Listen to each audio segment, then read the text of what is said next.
In this video, we will be tasting and talking about batch 119 of the Eco-Cha Tea Club and Wuyi Tie Guan Yin Oolong tea from Taiwan.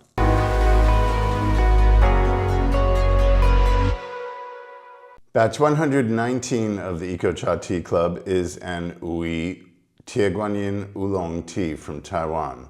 Wuyi is originally from the place name in China, Wuyi Mountain, and the origin of a lot of what we know to be oolong tea culture today. Wuyi Oolong, Yen Cha, the rock tea that is famous from Fujian province. And evidently, the Wuyi strain comes from that region of China. It has been cultivated widely in Taiwan once upon a time and has since diminished almost completely, or at least to a very rare status in terms of the tea producing industry here in Taiwan. It's become basically a specialty tea that is used to make boutique batches of tea. And the reason it was widely grown nearby here in the historical Songboling tea growing region, and it eventually got replaced by newer strains of tea that were much more prolific and produced larger amounts of leaf material, so they were more economical. And despite its distinctive qualities of fragrance and flavor, it is now just grown by people who want to make something extra special, of which we know a few. Particularly in this case, our source of Tie Guan Yin Oolong tea has grown a plot of it himself, but also procures it from his friends and colleagues in the northern region of Pinglin and Muzha, where he lives, and carries on the tradition of making traditional Muzha Tie Guan Yin Oolong tea, which is a heavily oxidized, heavily roasted type of oolong that it definitely stands in its own category of flavor.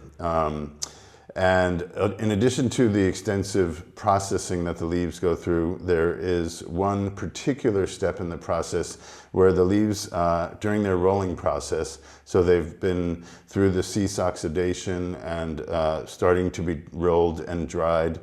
When they're wrapped in the cloth balls, into cloth balls, they're put on a warmer and just allowed to kind of sit for several hours at like 70 degrees Celsius.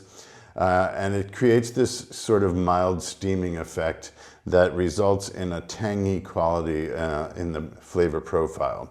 So that, combined with heavy oxidation and heavy roasts, is a very hearty, rich, complex type of oolong tea.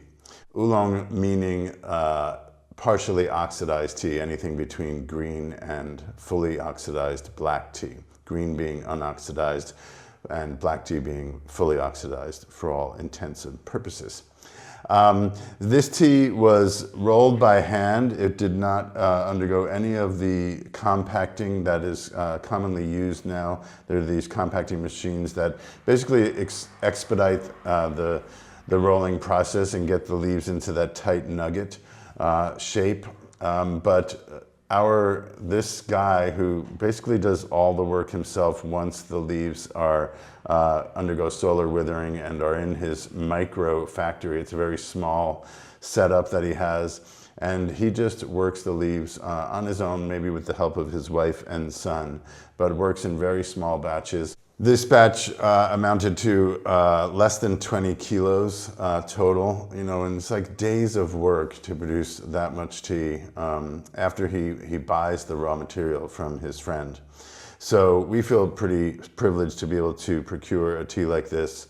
It is, by definition, a boutique tea. Lots of cost, time, and energy goes into making it. This is from spring 2025.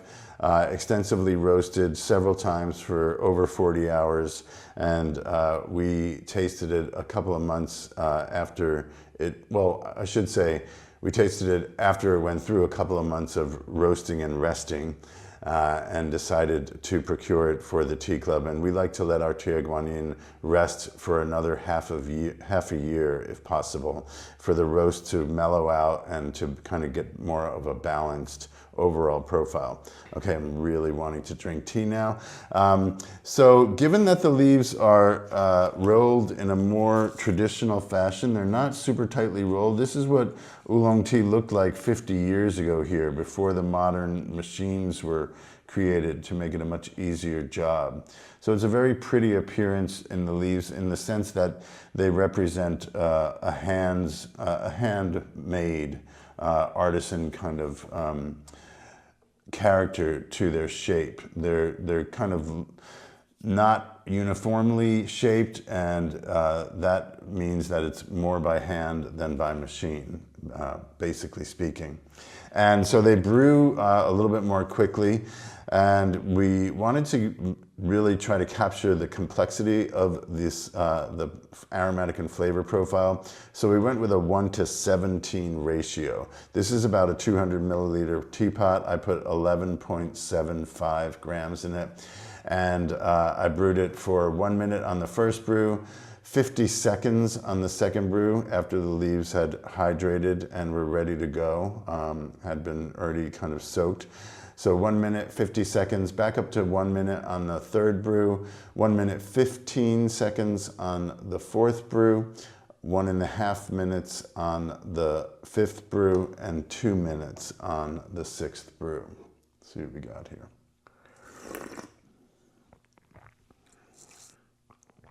I've been looking forward to tasting it at almost room temperature, as it is now.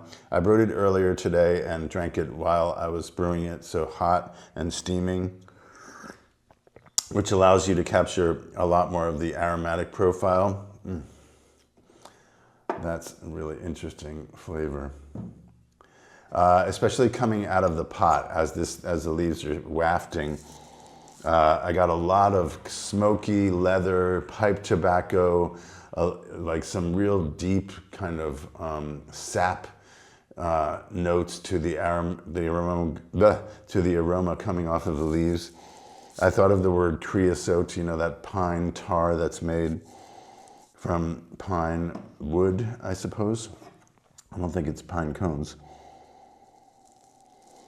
Much less of that right now, but kind of a kind of mellowed and balanced profile off the cooled down leaves. Still this kind of piney and kind of almost syrupy, that flavored pipe tobacco, very pungent, and leather. Those rich, deep, roasty kind of characteristics in the aromatic profile. I'm going to take the last sip of the first brew here. When I first sipped it, the first thing that blasted my tongue was the fruity character, that tangy aspect that is unique to Tie Guan Yin due to that specific processing method of letting the leaves kind of steam in their own juices. It's not really steam because it's at a lower temperature, so I'm not sure what it's called, but it kind of creates a fermented effect. I didn't get that as much when the tea was hot earlier today, but now that it's cooled down, it's much more prominent, and combined with a smoky, roasty,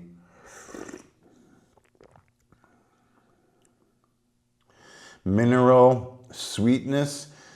It's that interesting aspect in the more traditionally made oolong. I'm not super familiar with oolongs from mainland China, but this, from what I have experience of yen cha, from Wuyi area, it has this mineral kind of rock note in there, and also a sweetness, almost like a really fine confection sugar sweetness, which doesn't, I don't know how that happens, but it's sort of just a subtle, thin kind of layer on the flavor profile.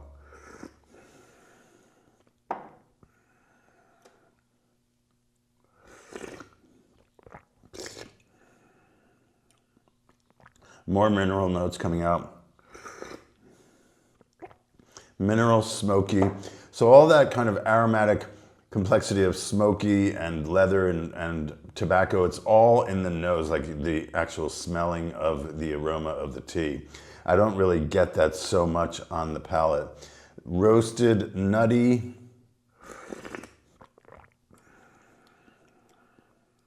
A little bit of campfire.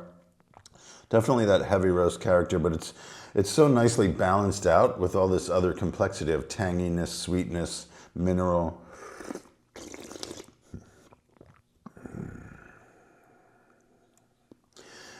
It's a little bit of it's not as viscous as some of the higher elevation teas. This would be probably 400 or 500 meters.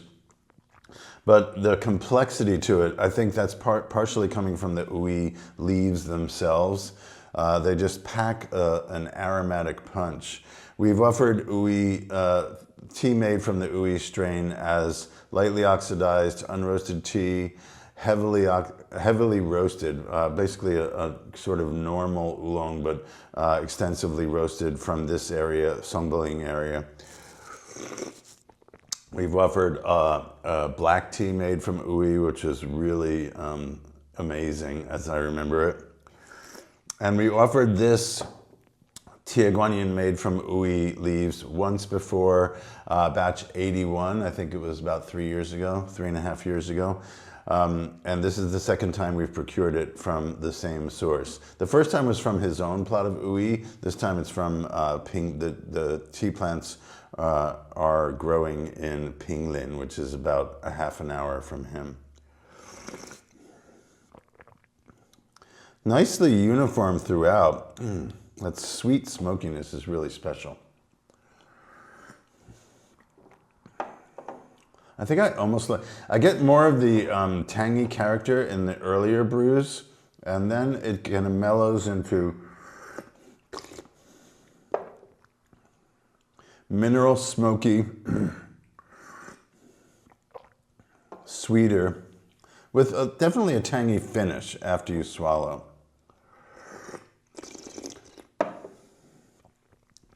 I'm glad I did the 1:17 ratio rather than a 1:15 ratio.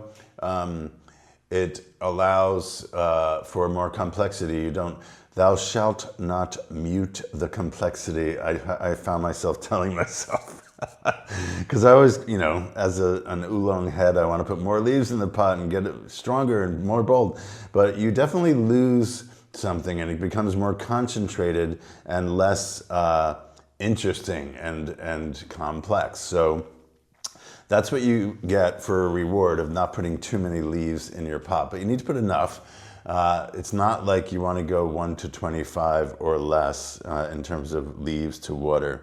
So 11.75 grams to 100, almost 200 milliliters of water, starting about 1 minute and slowly working up from there, which is basically the standard formula for Gongfu brewing of oolong.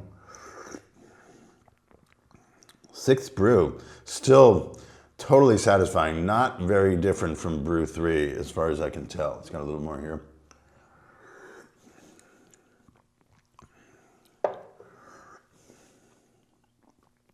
Yeah, I think it gets more and more mineral and smoky as it goes and gets less of that fruity, tangy quality the longer you brew it. This is a combination of 1, 2, 3, 4, and 5. Let's see how this is.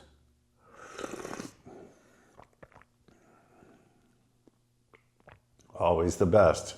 It's still much warmer. It's probably, I don't know, I wouldn't know the degrees, but it's significantly warmer than room temperature.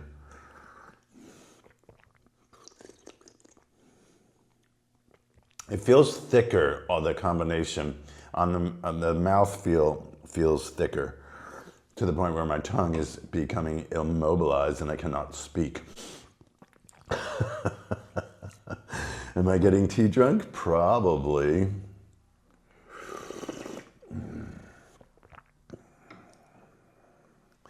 We wanted to offer this in October, for those people who live further north as it's getting chilly, to offer a nice comforting roasty brew to kind of enter into the winter months.